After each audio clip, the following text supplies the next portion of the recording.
Jeffrey Epstein का मामला आधुनिक इतिहास के सबसे बड़े आपराधिक घोटालों में गिना जाता है।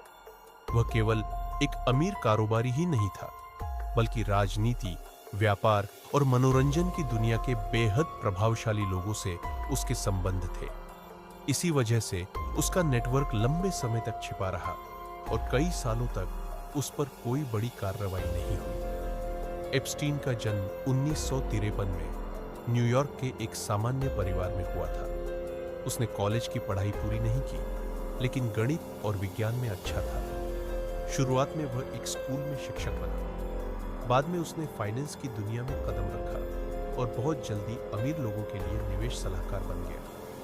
धीरे धीरे वह बेहद धनी ग्राहकों के साथ काम करने लगा। इसी दौरान उसने बड़ी संपत्ति और ताकत हासिल की। न्यूयॉर्क, फ्लोरिडा, पेरिस और कैरिबियन में उसके आलीशान घर थे।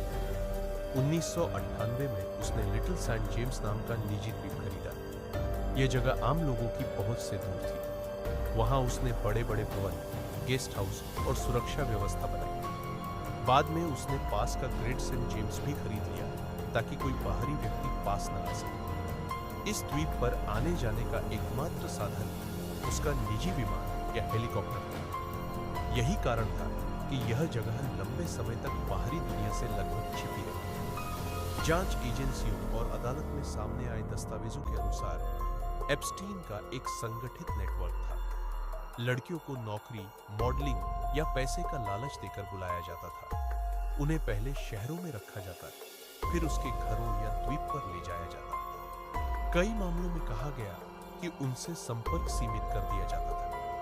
गिस्लेन मैक्सवेल को इस नेटवर्क का प्रमुख सहयोगी माना गया। अदालत ने पाया कि वह लड़कियों से संपर्क बनाने, विश्वास जीतने और उन्हें एप्स्टीन तक पहुंचाने में मदद करती थी। 1990 के दशक के अंत से ही फ्लोरिडा में उसके खिलाफ शिकायतें आने लगी। 2005 में एक लड़की के परिवार ने पुलिस में रिपोर्ट दर्ज कराई। जांच में कई पीड़ित सामने आए, लेकिन 2008 में उसे एक विवादित समझौते के तहत हल्की सजा मिली। उसे कुछ महीनों की जेल हुई, लेकिन दिन में बाहर काम करने की अनुमति भी दी। इस फैसले की बाद में भारी आलोचना हुई और कहा गया कि उसकी ताकत और संपर्कों की वजह से उसे कड़ी सजा नहीं मिली। 2019 में अमेरिकी अधिकारियों ने नए सबूतों के आधार पर उसे फिर गिरफ्तार किया। इस बार उस पर गंभीर संघीय आरोप लगाए गए। जांच के दौरान कई पुराने दस्तावेज, फ्लाइट रिकॉर्ड और गवाहियां सामने आई। इससे यह स्पष्ट हुआ कि उसका नेटवर्क कई देशों तक फैला था। पीड़ितों की गवाही पीड़ितों ने अदालत में बताया कि उन्हें डराया जाता था और कई बार उन्हें लगता था कि वे बाहर निकल नहीं पाएंगी। सबसे चर्चित पीड़ितों में से एक वर्जीनिया जुफ्रे रही, जिसने सार्वजनिक रूप से बयान दिए और न्याय के लिए अभियान चलाया। उसके बयान ने दुनिया भर का ध्यान इस मामले पर केंद्रित कर दिया। जांच में सामने आया कि एप्स्टीन के संपर्क बहुत ऊंचे स्तर तक थे। फ्लाइट लॉग और दस्तावेजों में कई मशहूर लोगों के नाम सामने आए, जिनमें शामिल थे प्रिंस एंड्रयू बिल क्लिंटन। हालांकि इन सभी ने किसी भी गैरकानूनी गतिविधि में शामिल होने से इनकार किया। यह समझना जरूरी है कि किसी का नाम रिकॉर्ड में होना जरूरी नहीं कि अपराध साबित हो। अदालत ही अंतिम निर्णय करती है। अगस्त 2019 में न्यूयॉर्क की जेल में एप्स्टीन मृत पाया गया। आधिकारिक जांच में इसे आत्महत्या बताया गया, लेकिन सुरक्षा व्यवस्था की कई खामियों और संयोगों की वजह से इस घटना पर सवाल उठे और कई साजिश सिद्धांत भी सामने आए। 2021 में अदालत ने गिस्लेन मैक्सवेल को दोषी ठहराया। उसे 20 साल की जेल की सजा दी गई। इस फैसले को पीड़ितों के लिए बड़ी जीत माना गया।